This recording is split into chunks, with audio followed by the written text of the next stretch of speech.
Hello friends, मैं अंबिका कुमारी और आप देख रहे हैं लेट्स लर्न विद अंबिका। कैसे हैं आप सभी? उम्मीद है बहुत अच्छे होंगे। हिंदी साहित्य का यहाँ पे लगभग 100 क्वेश्चन का यहाँ पे मॉक टेस्ट की तरह हम लेकर के आए हैं, जहाँ पे हमने कल जो है 50 क्वेश्चंस देखा, जहाँ हिंदी साहित्य से ज़्यादातर क्वेश्चंस थे आपके, और लगभग लास्ट के कुछ 5-7 क्वेश्चन हमने ग्रामर के लिए थे, और आज आपका पूरा व्याकरण ही रहने वाला है। तो आज हम 50 क्वेश्चन करने वाले हैं, जिसमें आपको व्याकरण रहेगा, प्लस इसमें गद्यांश और पद्यांश भी आपको देखने को मिलेगा। किस प्रकार से गद्यांश के जो प्रश्न होते हैं उसको किस प्रकार से अटेम्प्ट किया जाता है वो भी आपको बताऊंगी। तो ये पूरा वीडियो आपके लिए बहुत ही ज़्यादा इन्फॉर्मेटिव रहेगा, तो लास्ट तक ज़रूर देखिएगा। चैनल पर नए हैं तो सब्सक्राइब करके बेल आइकन ज़रूर दबा लीजिएगा, तभी मेरे वीडियोस के नोटिफिकेशन आपको मिल पाएंगे। कल का जो वीडियो रहेगा हमारा वो जीके जीएस से संबंधित रहेगा। कल जो है हम साइंस, हिस्ट्री या ज्योग्राफी, इसमें से कौन सा topic wise question practice start करें, इसका आप एक सुझाव ज़रूर देंगे वह हमारे कमेंट में, ठीक है। उसी हिसाब से जो भी ज़्यादा रहेगा, और ये मैं पोल करवाऊंगी आपको टेलीग्राम पे भी। टेलीग्राम पे अगर आप नहीं जुड़े हैं तो जल्दी से जुड़ जाइए, क्योंकि बहुत ही ज़्यादा इम्पॉर्टेंट रहता है। टेलीग्राम पे आपका 7 बजे से 8 बजे तक लगभग 1 घंटे पूरा क्विज चलता है, जो कि जीके जीएस से संबंधित रहता है, जहाँ हिस्ट्री, ज्योग्राफी, पॉलिटी और जनरल साइंस, हिंदी व्याकरण, ये सारे ही आपको क्वेश्चंस लगभग 150 से 200 के करीब आपको क्वेश्चंस करवाए जाते हैं। तो बहुत अच्छे से आपका प्रैक्टिस वहाँ पे चल रहा है, तो आप भी जा कर के ज़रूर जुड़ें।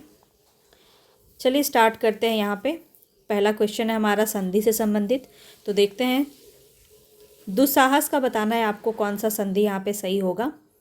तो यहाँ पे मैं आपको आंसर बताऊंगी, उससे पहले आप अपना आंसर रेडी रखा कीजिए। अगर आपको क्वेश्चंस के अटेम्प्ट करने में टाइम लगते हैं तो आप पॉज करके उसके बाद पहले आंसर अपना देंगे, उसके बाद आप मेरे आंसर से मैच करेंगे, और इसी प्रकार से आपको बताना है कि किस प्रकार से आपका प्रश्न कितना सही हो रहा है, ठीक है। तो ये एक तरीका है, इस प्रकार से आप अपना आकलन खुद कर सकते हैं। तो यहाँ पे जो राइट ऑप्शन है वो हो जाएगा ऑप्शन नंबर बी, दुस्साहस। यहाँ पे बी ऑप्शन बिल्कुल सही हो जाएगा, तो इसको ध्यान से आप जो देख लेंगे। चलिए आगे बढ़ते हैं। कंप्यूटर युग में देवनागरी के लिए विभिन्न फ़ॉन्टों का प्रयोग किया गया है, जिन्हें अब किस फ़ॉन्ट के रूप में जाना जाता है। तो बताएंगे यहाँ पे, ये आपको बताना है कि एरियल फ़ॉन्ट, लिगेसी फ़ॉन्ट, एरिजियन फ़ॉन्ट या फिर कैलिब्री फ़ॉन्ट। यहाँ पे बताना है। अगर आप कंप्यूटर चलाते होंगे और आपने वर्ड वगैरह यूज़ किया होगा तो आप बहुत आसानी से इसका आंसर दे पाएंगे। 52 का राइट ऑप्शन आपका क्या हो जाएगा? तो यहाँ पे जो है वो हो जाएगा आपका लिगेसी फ़ॉन्ट, ठीक है। बी ऑप्शन आपका बिल्कुल सही हो जाएगा।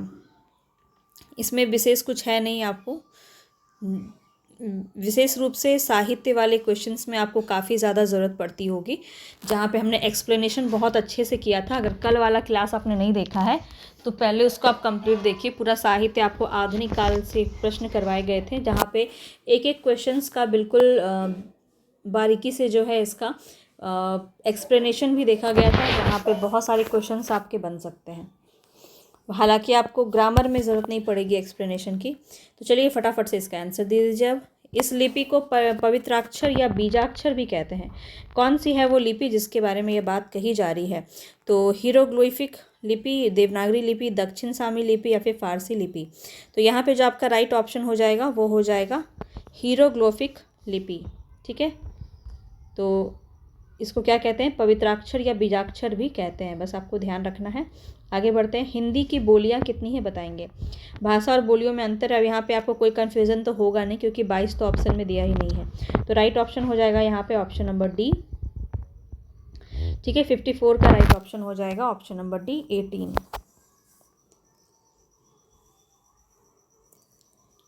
इस प्रकार से इसको कैसे वर्गीकृत किया गया है एक बार मैं आपको दिखा देती हूँ, इसको ज़रूर आप देख लीजिए।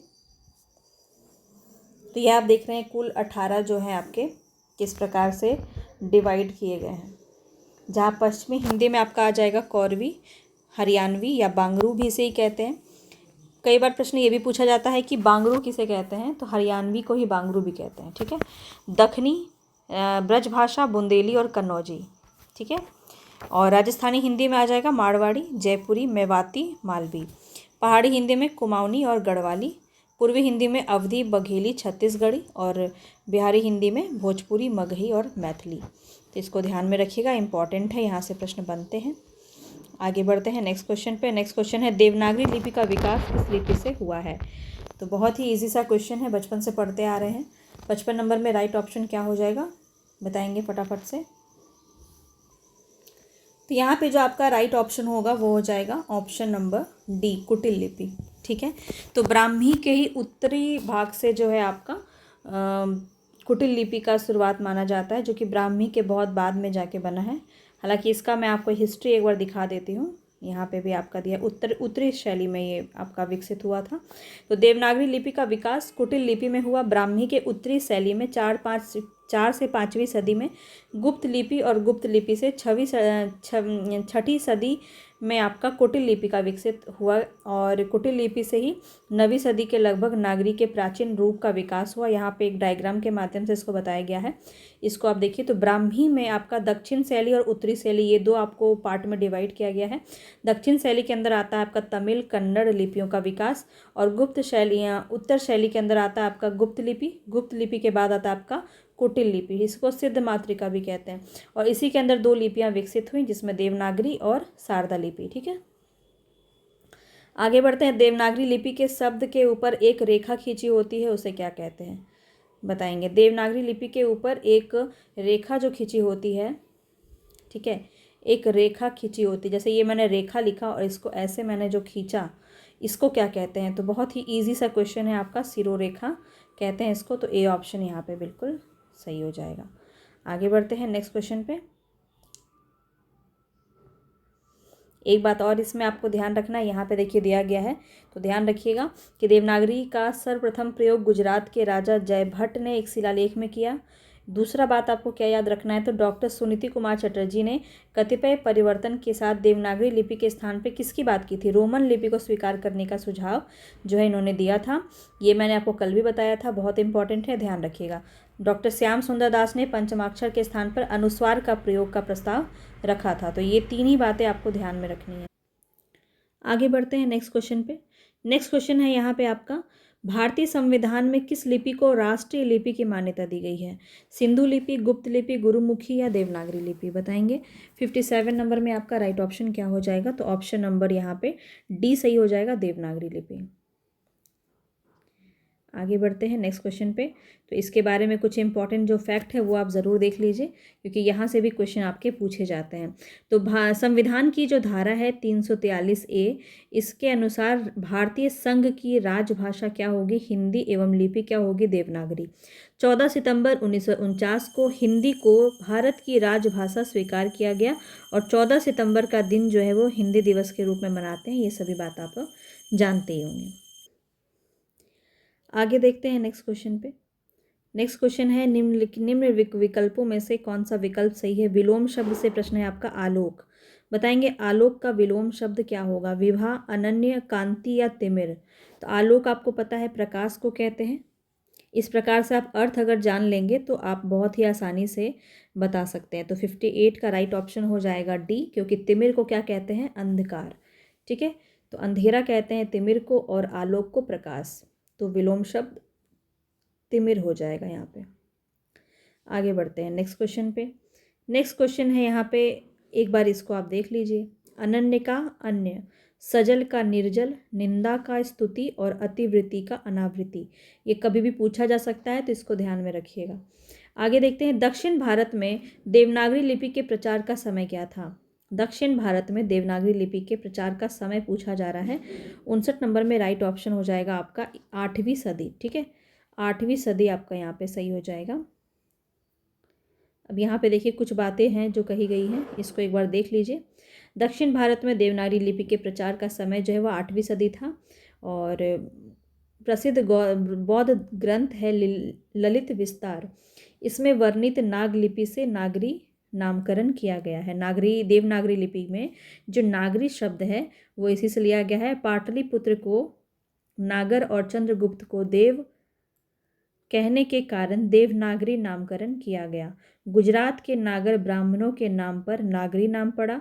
डॉक्टर धीरेन्द्र वर्मा के अनुसार मध्य युग के स्थापत्य की एक शैली का नाम नागर होने से नागरी नाम पड़ा। तो बहुत सारे अन्य लोगों का अलग अलग मत है जहाँ से इसका नामकरण देखने को मिलता है। आगे नेक्स्ट क्वेश्चन है हमारा, ब्राह्मी लिपि की उत्पत्ति चीनी लिपि से हुई है, ऐसा किस विद्वान का विश्वास है। ब्राह्मी लिपि की उत्पत्ति चीनी लिपि से हुई है, ऐसा किस विद्वान का विश्वास है। बहुत ही अच्छा क्वेश्चन है, बताएंगे राइट ऑप्शन इसमें क्या हो जाएगा। तो यहाँ जो आपका राइट ऑप्शन हो जाएगा वो हो जाएगा फ्रेंच विद्वान कुपेरी। ठीक है, ए ऑप्शन यहाँ पे आपका सही हो जाएगा। देख सकते हैं यहाँ पे तो कुपेरी हो जाएगा। जगत मोहन वर्मा जो है, इनकी क्या मान्यता है, तो वैदिक चित्र लिपि से ये उत्पन्न हुआ है। राजबली पांडे का कहना है कि सिंधु घाटी लिपि से ये उत्पन्न हुआ है ब्राह्मी लिपि। ठीक है, और कनिंघम, लसन और डाउसन का कहना है कि आर्यों की पुरानी चित्र लिपि से उत्पन्न हुआ है। डॉक्टर बुलर डेविड डिरंजर का कहना है उत्तरी सीमा से उत्पन्न हुआ है। तो टेलर बहुत इंपॉर्टेंट है। कनिंघम, ये सभी से पूछे जाते हैं। ठीक है, तो याद रखिएगा। तो आगे बढ़ते हैं। नेक्स्ट क्वेश्चन है यहाँ पे आपका, निम्न में से कौन सा विकल्प जो है आपका प्रत्यय से बना सही विकल्प नहीं है। कौन सा ऐसा है जो प्रत्यय से बना हुआ विकल्प नहीं है। तो तोड़ के देखेंगे तो आसानी से इसका आंसर आपको आ जाएगा। पुष्पित, मनोती, ललक और निर्दोष। बताएंगे, उपसर्ग होता है जो आगे लगता है, प्रत्यय होता है जो पीछे लगता है।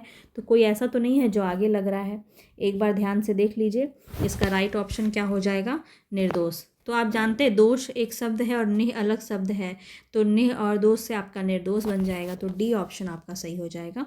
आगे बढ़ते हैं नेक्स्ट क्वेश्चन पे। नेक्स्ट क्वेश्चन है, मिश्र वाक्य को पहचानिए। तो इस प्रकार के क्वेश्चन आपके एग्जाम में बहुत ज़्यादा देखने को मिलेंगे। बताइए, गाड़ियाँ बहुत तेज़ चल रही है, आज यदि बारिश हो तो तुम यहीं रुक जाना।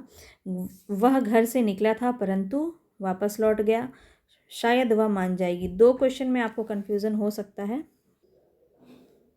तो इसका आंसर आप बहुत आसानी से समझ पा रहे होंगे कि आज ऐसा हो तो ऐसा होगा, मतलब किसी एक से दूसरा आश्रित है।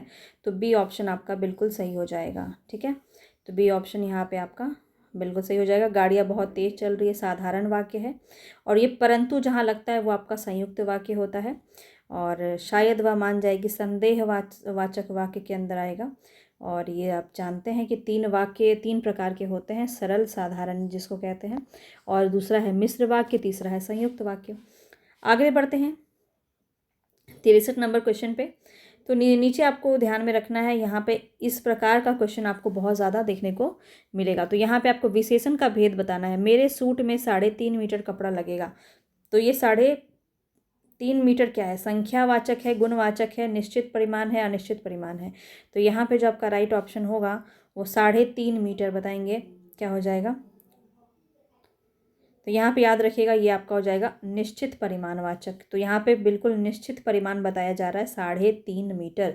तो कोई कन्फ्यूज़न होगा नहीं, आप बहुत आसानी से इसका आंसर कर गए होंगे। आगे बढ़ते हैं नेक्स्ट क्वेश्चन पे।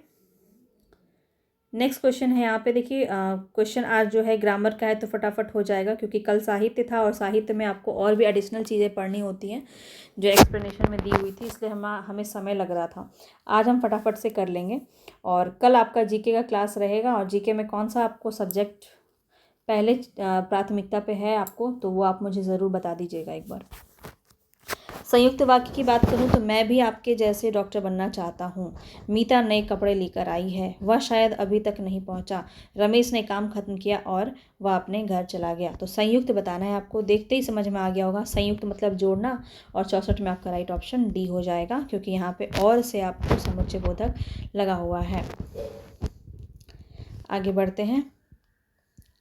नेक्स्ट क्वेश्चन है यहाँ पे आपका, भाववाचक संज्ञा का सही विकल्प कौन सा नहीं है। दुख, सुखदाई, घटाव, मनुष्यता, शीतल। बताएंगे यहाँ पे कौन सा सही विकल्प होगा। तो 65 का आपका राइट ऑप्शन हो जाएगा डी, क्योंकि शीतल क्या है, आपका एक तरह का विशेषण है। तो आगे बढ़ते हैं यहाँ पे, इसका आपका भाववाचक क्या होता, शीतलता। ठीक है, आगे बढ़ते हैं। नेक्स्ट क्वेश्चन है शब्द शक्ति बताना है आपको। शब्द शक्ति से भी प्रश्न आपका पूछा जाता है। तो बताएंगे मोहन पढ़ रहा है, प्रयोजनवती, लक्षणा, व्यंजना शक्ति, लक्षणा शक्ति, अविधा शक्ति। बताएंगे कौन सा यहाँ पे सही हो जाएगा। मोहन पढ़ रहा है, बिल्कुल सीधा सटीक, बहुत ही सरल सा क्वेश्चन है ये और बहुत आसानी से इसका आंसर आप कर पाएंगे कि अविधा हो जाएगा। इसमें कहीं कोई जो है लक्षण देखने को नहीं मिल रहा है, बिल्कुल सीधी जब बात की जाती है तो अविधा शक्ति होती है, ये आपको पता होगा। आगे बढ़ते हैं नेक्स्ट क्वेश्चन पे। नेक्स्ट क्वेश्चन है यहाँ पे कि बताना है आपको पुनः उपसर्ग से बना हुआ कौन सा शब्द सही है। पुनर्जीवित, पुरस्कार, पुरातन या प्रतियोगिता, कौन सा सही है वो आपको बताना है। तो 67 में देखते ही सुनते ही आपको समझ में आ गया होगा, पुनः से पुनर्जीवित ही आपका बिल्कुल सही है, ए ऑप्शन। आगे बढ़ते हैं नेक्स्ट क्वेश्चन पे। नेक्स्ट क्वेश्चन है यहाँ पे आपका कौन सा सही विकल्प नहीं है बताएंगे। तो उपसर्ग से बने हुए शब्द का बताना है आपको सही विकल्प कौन सा नहीं है। प्रताप, उपाध्यक्ष, विदेश और भ्राता। जल्दी जल्दी बताएंगे 68 का राइट ऑप्शन क्या हो जाएगा। तो बाकी आप देखें अगर तो सब में आपका उपसर्ग है लेकिन भ्राता में नहीं है, तो डी ऑप्शन यहाँ पे आपका सही हो जाएगा। कैसे बना है देख सकते हैं। प्रताप में प्र धनताप, अध्यक्ष में अधि धन अक्ष, विदेश में वि धन देश हो जाएगा। ठीक है, तो इस प्रकार से इसको किया गया है। आगे बढ़ते हैं, उपसर्ग का प्रयोग किया गया है। आगे है संकेतवाचक वाक्य का सही विकल्प चुनना है। संकेतवाचक बताना है आपको, तो कृपया अपनी मदद स्वयं कीजिए। माली ने आज पौधों को पानी नहीं दिया। यदि तुम सही समय पर इलाज करते तो जल्दी ठीक हो जाते। आज मेरा मन कुछ खाना अच्छा खाने का है। तो यहाँ पे जो आपका राइट ऑप्शन होगा 69 में संकेतवाचक आपको बताना है। उम्मीद है आपने आंसर दे दिया होगा। राइट ऑप्शन हो जाएगा यदि तुम सही समय पर इलाज करते तो जल्दी ठीक हो जाते। तो संकेत यहाँ पे सी ऑप्शन सही हो जाएगा। आगे बढ़ते हैं। खटोला शब्द में प्रत्यय बताना है क्या होगा। खटोला, तो आ होगा, अ होगा, ओला होगा या ला होगा, ये बताना है आपको। 17th में सबसे बढ़िया आंसर है और बहुत ही इजी क्वेश्चन है। ओला आपका राइट ऑप्शन हो जाएगा, सी। आगे बढ़ते हैं नेक्स्ट क्वेश्चन पे। देखिए ओला से बने हुए यहाँ पे कुछ मूल शब्द दिए गए हैं। मंझोला, विचोला, संपोला, पटोला, बतौला। ठीक है, और आ का क्या हो जाएगा। प्यासा, भूखा, जोड़ा, छात्रा, बैठा। आगे बढ़ते हैं। बताएंगे मध्यम पुरुषवाचक सर्वनाम का सही विकल्प क्या है। फटाफट से जल्दी जल्दी बताएंगे। तो मध्यम आपको बताना है यहाँ पे। ठीक है, उत्तम, मध्यम और अन्य पुरुषवाचक सर्वनाम आपने पढ़ा होगा। और यहाँ पे आपका 71 का राइट ऑप्शन हो जाएगा तुम्हारे।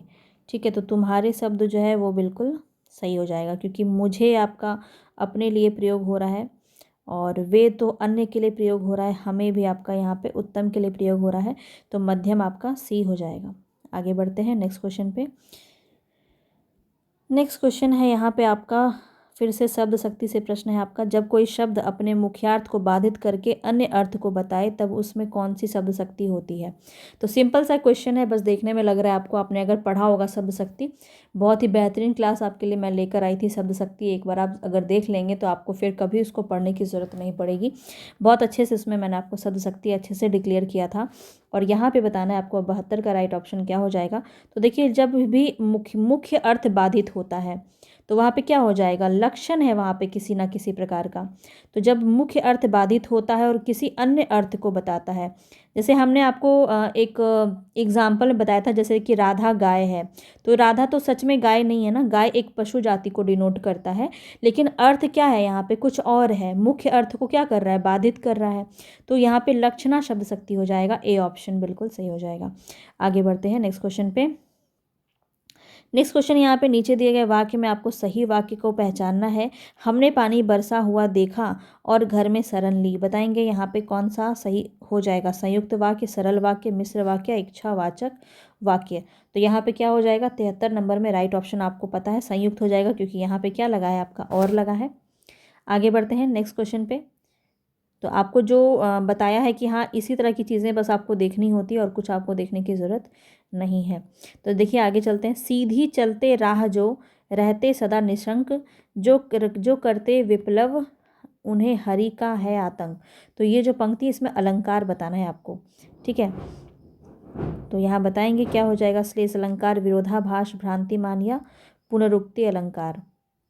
74 नंबर पे पहुंच गए हम, बताएंगे यहाँ पे। तो यहाँ पे आपको पता है कि एक शब्द में ही अर्थ का दोहरा अर्थ देखने को मिल रहा है, तो यहाँ पे आपका राइट ऑप्शन श्लेष हो जाएगा। ठीक है, यहाँ पे आपका राइट ऑप्शन क्या हो जाएगा? श्लेष हो जाएगा।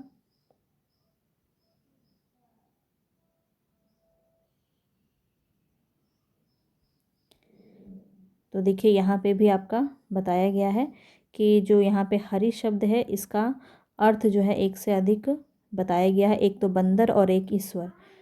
ठीक है, तो इसी प्रकार से यहाँ पे आपको ध्यान में रखना है। आगे बढ़ते हैं। नेक्स्ट क्वेश्चन है, निम्न में से कौन सा शब्द जो है वो एकार्थी शब्द यहाँ पे होगा? आधि का। आधि का एकार्थी शब्द मानसिक रोग, शिक्षा, वात्सल्य या शारीरिक रोग?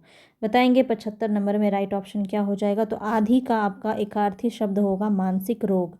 ए ऑप्शन आपका यहाँ पे सही हो जाएगा। तो आधि जो है वो क्या होता है?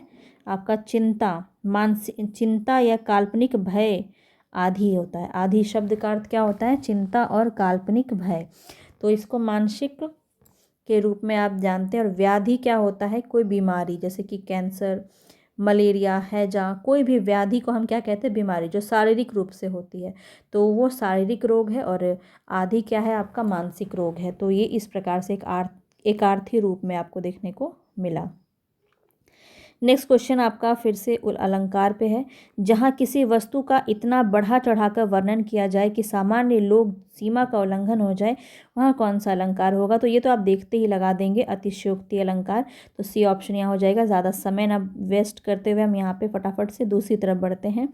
तो इसका एक बहुत ही सुंदर सा उदाहरण है कि राणा ने सोचा इस पार, तब तक चेतर था उस पार। तो एक क्या होता है कि मर्यादा का उल्लंघन हो गया, क्योंकि ये पॉसिबल ही नहीं है कि आँख झपकते ही कोई चीज़ यहाँ से वहाँ पहुँच जाए। तो वो इस प्रकार की चीज़ों को क्या कहते हैं? अतिशयोक्ति अलंकार के अंदर रखते हैं। अब यहाँ बताइए कि अर्थ बताना है आपको, सही अर्थ कौन सा होगा? पुष्कर और पुष्कल का। जलाशय बहुत बहुत आसान, कठिन बहुत, सरस्वती बहुत। तो पुष्कर का अर्थ क्या होता है और पुष्कल का अर्थ क्या होता है, ये दोनों आपको बताना है।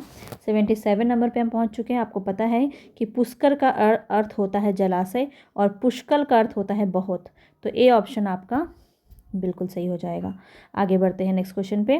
नेक्स्ट क्वेश्चन है यहाँ पे आपका बताना है अव्ययी भाव समास का कौन सा विकल्प? यहाँ पे तोड़ के अगर आप बात करें तो समासिक पद क्या है यहाँ पे? यथा साध्य, यथा का साध्य, ना साधने योग्य, जितना साधा जा सके, या फिर साधने के लिए। 78 नंबर में आप देखते ही समझ गए होंगे, जितना साधा जा सके। एक ही आपका सार्थक जो है पद निकल के सामने आ रहा है। आगे बढ़ते हैं। जैसे बाकियों का भी दिया है, देखिए यथाशक्ति, शक्ति के अनुसार, आमरण यानी कि मरण तक, आजन्म मतलब जन्म तक, प्रतिदिन मतलब प्रत्येक दिन।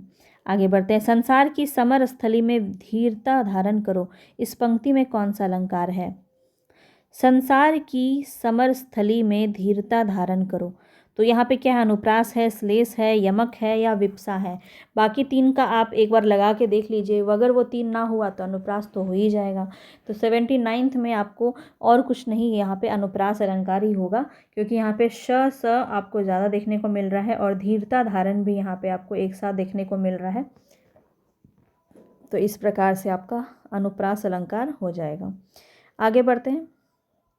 नेक्स्ट क्वेश्चन है यहाँ पे आपका, इसके बाद हम गद्यांश देखने वाले हैं। बहुत ही मज़ा आएगा आपको गद्यांश देखने में, किस प्रकार से आप क्वेश्चंस को करेंगे, क्योंकि काफ़ी लोगों का भी यहाँ पे जो है प्रॉब्लम ये भी रहा है कि गद्यांश जो है वो गलत हो जाता है। तो किस प्रकार से क्या अप्रोच आपका होना चाहिए वो भी आज मैं आपको बताऊँगी। तो देखिए, निम्न विकल्पों में से बताएंगे जातिवाचक संज्ञा का सही विकल्प क्या है? गोदान, कोहिनूर, पंकज, मनुष्य। तो जातिवाचक आपको बताना है कौन सा सही विकल्प हो जाएगा। जाति को डिनोट करा है। गोदान एक पुस्तक है जो कि पूरी तरह से डिक्लेयर है, तो ये तो आपका व्यक्तिवाचक में आ जाएगा। हीरो में कोहिनूर, ये भी आपका आ जाएगा। पंकज भी किसी का नाम हो सकता है, लेकिन मनुष्य जाति होती है, तो डी ऑप्शन आपका सही हो जाएगा। आगे बढ़ते हैं नेक्स्ट क्वेश्चन पे। अब देखिए यहाँ पे कॉम्प्रिहेंसन है, तो 81 से 85 तक आपका पूरा जो है वो गद्यांश रहने वाला है। कैसे इसको आपको कंप्लीट करना है, थोड़ा सा मैं जूम आउट कर रही हूँ ताकि आपको मुझे थोड़ा आसानी हो। अब यहाँ पे देखिए, यहाँ से क्वेश्चन आपका है, ठीक है। तो पहले हम इसको तो पढ़ लेंगे। तो आज की भागती दौड़ती ज़िंदगी में मुस्कुराहट को ना जाने कहाँ खो गई। देखिए आपको पढ़ना है ना, तो उसका अर्थ साथ साथ में ही ग्रहण करते जाना है। कुछ दशक पहले तक तो लोग एक दूसरे को देखते ही बहुत सुंदर सी मुस्कुराहट के साथ उसका अभिवादन करते थे, किंतु आज दशा यह है कि किसी पहचान वाले को देखते ही व्यस्तता का मुखौटा लगाकर अभिवादन की प्रक्रिया से स्वयं को बचाकर सुरक्षित निकलना ही बहादुरी का कार्य समझते हैं। जबकि मुस्कुराहट एक ऐसी औषधि है जो मनुष्य को बिना किसी दाम के मिली है।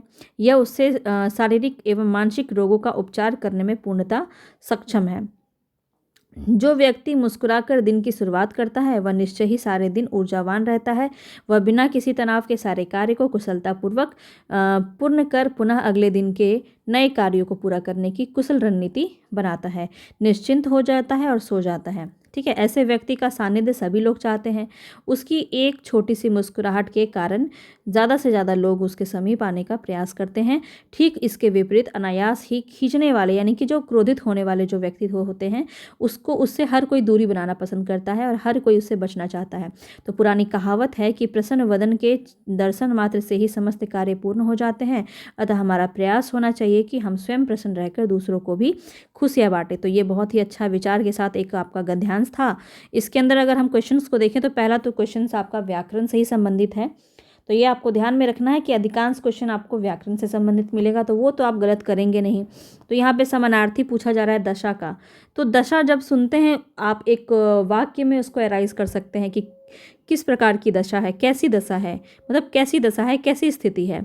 एक ही है जो सटीक बैठ रहा है, वो है आपका स्थिति। तो सी ऑप्शन यहाँ पे आपका सही हो जाएगा। नेक्स्ट की तरफ देखते हैं। यहाँ पे बोला जा रहा है कैसे व्यक्तियों से लोग मिलना पसंद नहीं करते। तो देखते ही आपको समझ में आ जाएगा। जो हर वक्त मिले वो तो बहुत ही, अब आपका क्या होगा कि आपका दिमाग का घोड़ा थोड़ा ज़्यादा तेज़ी से दौड़ता है एग्ज़ाम के टाइम पे। अब आपको लगेगा आप दिमाग अपना लगाएंगे। जो हर वक्त मिले मतलब हर वक्त मिलेगा तो लोग उससे परेशान हो जाएंगे, तो इसलिए उनसे लोग मिलना पसंद नहीं करेंगे। तो इसको भी वो आंसर लगा देंगे। यहाँ पे फिर वो दिमाग लगाएंगे कि जो हर बात पर झुझला जाए, तो बिल्कुल उसको भी देखना पसंद नहीं करेंगे। ये भी एक आंसर बन गया उनका। जो हमेशा पीछे पड़ा रहे, अब हमेशा जो पीछे पड़ा रहेगा उससे तो लोग मिलना पसंद नहीं करेंगे, तो ये भी सही है, ये भी तो सही है। जो हमेशा खुशी खुशी मिले, चलो एक तो एलिमिनेट हो गया। अब ये 3 के वजह से आप बीपीएससी जैसे एग्जाम में क्या करते हैं, एक से अधिक वाला ऑप्शन को सही लगा के आ जाते हैं, जो कि बहुत बड़ा आपका गलती हो जाता है। अब आपको क्या करना होता है, कैसे आप अप्रोच अपना लगाएंगे, तो ध्यान रखिएगा कि गद्यांश में जो बातें आपकी कही गई हैं सिर्फ और सिर्फ उसी बात पे आपको फोकस करना है, आपको अपना दिमाग नहीं लगाना है। ठीक है, तो यहाँ पे देखिए आपका जो गद्यांश है उसमें यहाँ पे आपका कहा जा रहा है, ठीक है, वहाँ पे आपका कहा जा रहा है कि जो मुस्कुरा कर बात करता है उससे लोग क्या करते हैं, खुश रहते हैं, लेकिन जो खींच जाता है मतलब गुस्सा हो जाता है, अनायास ही खींचने वाले व्यक्ति से लोग दूरी बनाना पसंद करते हैं। बस यही एक वाक्य आपको यहाँ दिख रहा है और उसको आप फटाफट से आंसर लगा देंगे। बी ऑप्शन आपका सही हो जाएगा। देखिए यहाँ भी दिया है, बी ऑप्शन आपका यहाँ पे सही हो जाएगा। ठीक है, तो जो हर बात पर झुझला जाए, तो आपको देखने में लगेगा, आपको वो इन्वाइट करेगा कि हाँ ये आंसर मेरा हो सकता है, लेकिन आपको उस झांसे में नहीं आना है। एग्जामिनर इसीलिए आपका ऑप्शन एक से ज़्यादा वाला ज़्यादा रखता है ताकि आप उसमें कंफ्यूज हो जाए। तो आपको कंफ्यूज नहीं होना है, सिर्फ और सिर्फ आपको जो है गद्यांश में जो बातें कही गई हैं, जो शब्द कहे गए हैं और जो अर्थ उसमें कहा जा रहा है, सिर्फ और सिर्फ उसी को आपको लगाना है। आपको अपना बिल्कुल भी दिमाग नहीं लगाना है गद्यांश में। ठीक है, अब आगे देखिए। नेक्स्ट है यहाँ पे अनुच्छेद में जीवन की किस अनमोल औषधि के बारे में बताया गया है। अब यहाँ पे देखिए कि व्यस्तता के बारे में भी बताया गया। अब आपका दिमाग फिर से चलेगा कि व्यस्तता के बारे में भी बताया गया है, ऊर्जावान के बारे में भी बताया गया है, मुस्कुराहट के बारे में भी बताया गया और अभिवादन भी करता है खुशी खुशी। पहले के लोग अभिवादन करते थे खुशी खुशी, तो सबके बारे में तो बताया ही गया है। लेकिन आपको ये ध्यान रखना है कि अनमोल औषधि की बात यहाँ पे की जा रही है, तो आपको बिल्कुल भी अपना दिमाग नहीं लगाना है, जैसा कि मैंने कहा। और यहाँ पे आपको सीधा एक लाइन पे जाना है, मुस्कुराहट एक ऐसी औषधि है। तो जो आपको यहाँ पे लिखा है जस के तस आपको वहाँ पे जाके आंसर में टिक करना है।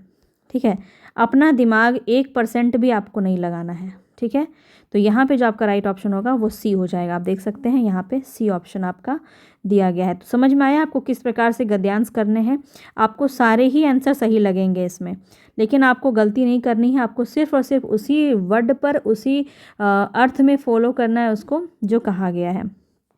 नेक्स्ट क्वेश्चन है, अनुच्छेद के अनुसार आज के समय में किसी पहचान वाले को देखते ही लोग क्या करते हैं? क्या करते हैं? व्यस्त होने के बावजूद मिलते हैं? तो नहीं, आज के समय में तो मिलते नहीं है ना, हंसी खुशी बातें करते हैं। अब आप क्या करेंगे, फिर से अपना दिमाग लगाएंगे कि हाँ भाई कोई मिल जाता है तो बात तो कर ही लेते हैं। आपको अपना पर्सपेक्टिव लगाना ही नहीं है, जो गद्यांश में कहा है सिर्फ वही बताना है। तो गद्यांश में आपको याद होगा कि ये वाला लाइन ही आपका कहा गया है कि व्यस्तता का मुखौटा लगाकर निकल जाते हैं और बहादुरी समझते हैं इसमें वो। तो ये बात सीधा सीधा लिखा गया था, इसीलिए मैं आपको बोलती हूँ पहले आपको गद्यांश को पढ़ना है, ताकि आपका ओवरव्यू आपका बन जाएगा दिमाग में कि किस प्रकार से क्वेश्चंस आपको लगाने हैं। सी ऑप्शन सही है। चलिए आगे देखते हैं। नेक्स्ट यहाँ पे शीर्षक बताना है आपको। तो देखिए, तनावपूर्ण वातावरण तो कहीं पे आपका सटीक नहीं बैठता है। खींचने वाले व्यक्ति का एक ही बार जिक्र आया कि उससे लोग नहीं मिलना चाहते, तो बिल्कुल भी ये नहीं होगा। मुस्कुराहट, सिर्फ मुस्कुराहट पर बात तो की नहीं गई है, तो व्यस्त जिंदगी पर बात की गई है। तो डी ऑप्शन यहाँ पे आपका सही हो जाएगा। थोड़ा सा यहाँ पे आप सोचेंगे तो आप आंसर कर देंगे। अब देखिए, काव्यांश भी आपका दिया गया है। काव्यांश भी बहुत आसानी से आप हैंडल कर सकते हैं। अचल खड़े रहते जो ऊंचा शीश उठाए तूफानों में, सहनशीलता दृढ़ता हस्ती जिनके यौवन के प्राणों में, वही पंथ बाधा को तोड़े बहते हैं जैसे हो निर्झर, प्रगति नाम को सार्थक करता यौवन दुर्गमता पर चलकर। आगे है, आज देश की भावी आशा बनी तुम्हारी ही तरुणाई। तरुणाई का अर्थ क्या होता है? तरुण मतलब होता है यौवन, तरुणाई मतलब जवानी कह सकते हैं। नए जन्म की श्वास तुम्हारे अंदर जगकर है लहराई, आज विगत युग के पतझर पर तुमको नव मधुमास खिलाना। मतलब यहाँ पे क्या कर रहा है, नव युवक जो हैं उनको जगाने की बात कर रहा है। नव युवकों के पृष्ठों पर तुमको है नूतन इतिहास लिखाना। उठो राष्ट्र के नव युवक, तुम दिशा दिशा का सुनो आमंत्रण, जागो देश के प्राण जगा दो, नए प्रातः का नया जागरण। बहुत ही ईजी सा है ये तो, पद्यांश बहुत आसानी से आप कर लेंगे। आज विश्व को यह दिखला दो, हम में भी जागी तरुणाई, नई किरण की नई चेतना में हमने भी है अंगड़ाई। तो यहाँ पे बताएंगे नवयुवक प्रगति के नाम को कैसे सार्थक करते हैं। नवयुवक प्रगति के नाम को दुर्गम रास्तों पे चलकर करते हैं, गलत दिशा ढूंढकर करते हैं, तूफानों से दूर जाके करते हैं, सुगम रास्तों पर चलकर करते हैं। तो आपको जो है यहाँ पे क्या बोला गया है वो आपको ध्यान में देना है। अगेन मैं वही बात कहूँगी कि आपको जो बोला गया है बस आपको वही ध्यान देना है। तो यहाँ पे देखिए कहा गया है आपका कि दुर्गम रास्तों पर चलकर जो है प्रगति को सार्थक बनाया जा सकता है। ठीक है, तो यहाँ पे सिर्फ हम उसी को टिक करेंगे, अपना कोई भी अलग से दिमाग आपको नहीं लगाना है। आगे देखिए, नेक्स्ट क्वेश्चन है यहाँ पे, काव्य के अनुसार विगत युग के पतझड़ से क्या आशय है। विगत युग के पतझड़ यहाँ बताना है आपको, नए पत्ते पौधों को देखकर। तो यहाँ पे आपको देख के भी समझ में आएगा कि इसके बारे में तो बात नहीं की जा रही है। अतीत के वे कार्य जो आज पुराने पड़ चुके हैं, बिल्कुल। विगत युग के पतझड़ मतलब जो पुराने कार्य हैं उसको आज जो वो पुराने पड़ गए हैं उसको फिर से जगाने की बात जो है इसमें किया जा रहा है। हम आगे देख लेते हैं। नई पीढ़ी को देखकर खुश होना, नहीं, यहाँ पे इसकी बात भी नहीं हो रहा है, क्योंकि विगत युग बोला जा रहा है मतलब पहले की बात की जा रही है। पहले के जो पतझड़ है यानी पहले के जो पुराने कार्य हैं, यहाँ पे मुझे अब तक तो बी ही सही लग रहा है। कुछ समय से देश में कई उल्लेखनीय, ये तो बिल्कुल भी नहीं लग रहा, तो बी ऑप्शन ही यहाँ पे आपका सही हो जाएगा, बिल्कुल। चलिए आगे देखते हैं। 88 नंबर में क्या होगा, तरुणाई का पर्यायवाची शब्द कौन सा नहीं है, नहीं बताना है। युवावस्था एक ही बात है, जवानी भी देखो एक ही है, तारुण्य भी एक ही है, तो बुढ़ापा ही हो गया अलग, तो नहीं है पूछ रहा है तो बुढ़ापा हो जाएगा, बी ऑप्शन। आगे देखिए, कवि देश के नवयुवकों का आह्वान क्यों कर रहा है। क्यों कर रहा है, क्योंकि नवयुवक बहुत ज़्यादा है, बिल्कुल भी नहीं। यहाँ पे आप खुद भी यहाँ पे आप सोचिए अगर, तो नवयुवक बहुत ज़्यादा है क्या इसलिए आह्वान किया जा रहा है, नहीं। क्यों, क्योंकि उनमें नए कार्य करने की उत्साह की क्षमता की कमी है, इसलिए उनको क्या किया जा रहा है, जगाया जा रहा है, आह्वान किया जा रहा है। मुझे बी ठीक लग रहा है। अभी देखते हैं सी में क्या है, क्योंकि नवयुवकों को सोने से जगाना है, नहीं, सोने से नहीं जगाना है, क्योंकि उनमें नए कार्य करने का उत्साह व क्षमता है। अच्छा, उत्साह और क्षमता अगर होगा ही तो फिर आह्वान क्यों करेगा, तो मुझे लग रहा है यहाँ पे 89 का नहीं, यहाँ पे डी सही लग रहा है, डी ठीक होगा, क्योंकि इसमें नए कार्य करने का उत्साह और क्षमता, इसीलिए तो उसको हम जगा रहे हैं कि उठो और इसको इस कार्य को करो। अगर उनके अंदर क्षमता की कमी होगी तो फिर हम क्यों ही उन्हें बुलाएंगे। ठीक है, तो डी यहाँ पे सही है, डी ऑप्शन हो जाएगा। ठीक है, यहाँ पे आप देख रहे हैं सही हो गया। अब काव्यांश का सही शीर्षक आपको जो है बताना है। तो नवयुवकों का भोलापन, नवयुवकों का आह्वान, नवयुवकों को नमन या नवयुवकों का समागम। तो देखिए यहाँ पे आप आंसर देखते ही आप समझ गए होंगे, यहाँ पे राइट ऑप्शन होगा आह्वान किया जा रहा है, तो बी ऑप्शन सही हो जाएगा। ठीक है, तो इस प्रकार से आपने देखा पूरा गद्यांश और पद्यांश का सारा क्वेश्चन सही हुआ। और इसी प्रकार से आपको अप्रोच करना है, कुछ भी अलग से आपको अपना दिमाग नहीं लगाना है इसमें, बस यही बात समझानी थी मुझे। आगे देखिए, छात्र के अधिगम की ताकत और कमजोरियों को बेहतर ढंग से समझने के लिए डेटा एकत्र करने की प्रक्रिया को क्या कहते हैं। अब यहाँ पे थोड़ा सा पेडागोजी भी दिया गया है, तो देख लेते हैं। 10 क्वेश्चन और हैं, उसके बाद हमारा क्लास आज एंड हो जाएगा। आकलन अधिगम, हेल्पिंग लर्निंग, श्रव्य अधिगम या विजुअल लर्निंग। तो बोला जा रहा है डेटा एकत्र करने की प्रक्रिया क्या कहलाती है आपकी। तो 91 में राइट ऑप्शन क्या हो जाएगा, ऑप्शन हो जाएगा आकलन अधिगम या असेसमेंट लर्निंग कहलाएगा। ए ऑप्शन आपका सही हो जाएगा। आगे देखते हैं, नाटक क्या है। नाटक क्या है, कला प्रदर्शन है, कहानी प्रदर्शन है, नृत्य प्रदर्शन है या चलचित्र प्रदर्शन है। तो बिल्कुल डी ऑप्शन देखते ही समझ में आ गया होगा, चलचित्र प्रदर्शन यहाँ पे नाटक आपका कहलाएगा।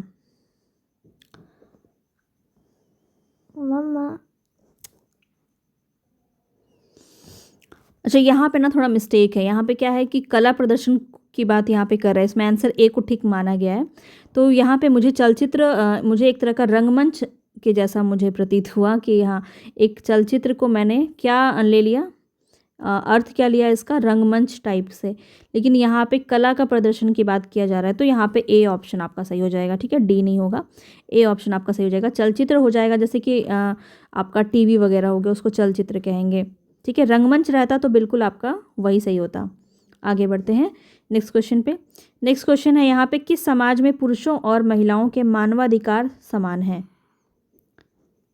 किस समाज में, लिंग समान समाज में, राष्ट्रीय समाज में, हिंदू समाज में या ट्रांसजेंडर समाज में। बताएंगे यहाँ पे राइट ऑप्शन क्या हो जाएगा। तो लिंग जहाँ पे समान होगा वहाँ पे इनके मानवाधिकार भी समान होंगे, तो ए ऑप्शन सही हो जाएगा। आगे बढ़ते हैं, प्रकृति क्या है लेकिन प्रकृति नहीं, प्रकृति क्या है लेकिन प्रकृति नहीं है। ये नाटक है, कहानी है, कला है, नृत्य है, क्या है, ये आपको बताना है 94 का। तो ये आपका क्या हो जाएगा, कला हो जाएगा। सी ऑप्शन आपका सही हो जाएगा इसमें। प्रकृति कला है लेकिन प्रकृति नहीं है। प्रकृति का अर्थ स्वभाव से है, किसी भी सजीव, निर्जीव या पदार्थ आदि का स्वाभाविक रूप, गुण या तत्व को जो उसके रूप के मूल में होता है वही उसकी प्रकृति होती है। तो क्या हो जाएगा, ये कला हो जाएगा।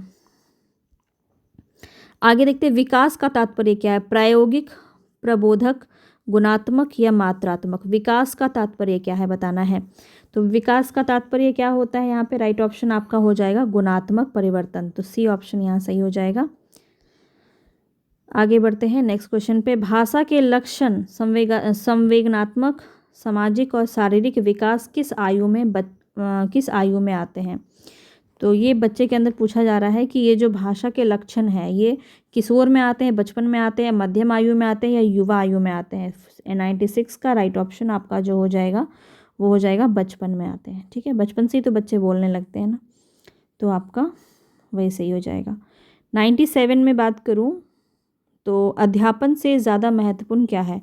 अध्यापन से ज़्यादा महत्वपूर्ण क्या है, ज्ञान है, जड़सूत्र है, अधिगम है या शिक्षा है।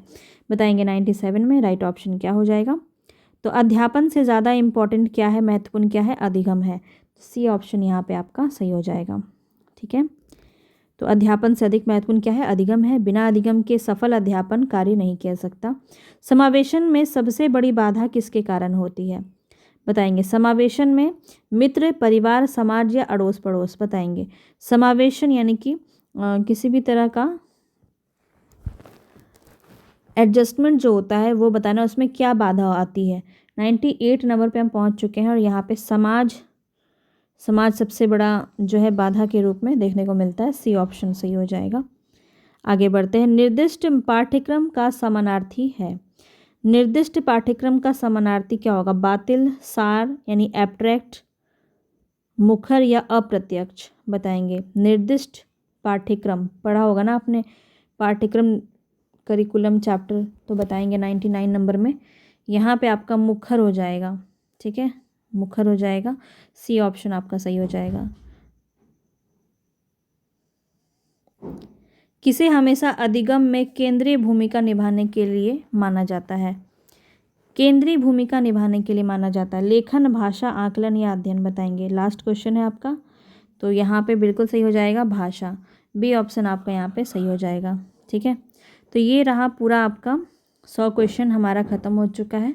कल हमने 50 किया, आज हमने 50 किया, और कल हमने हिंदी साहित्य किया था और आज हमने यहाँ पे व्याकरण की चीज़ों को हमने देखा। बहुत अच्छे से सारी चीज़ें हमारी कवर हो गई। कैसा लगा और कितने मार्क्स आपके बने ये मुझे कमेंट बॉक्स में ज़रूर बताइएगा। और कल का क्या टॉपिक होना चाहिए, कौन सा सब्जेक्ट मैं लेकर चलूँ आगे पहले जीके जीएस में, तो वो भी आप मुझे कमेंट बॉक्स में ज़रूर बताइएगा। मिलेंगे नेक्स्ट वीडियो में, तब तक के लिए धन्यवाद।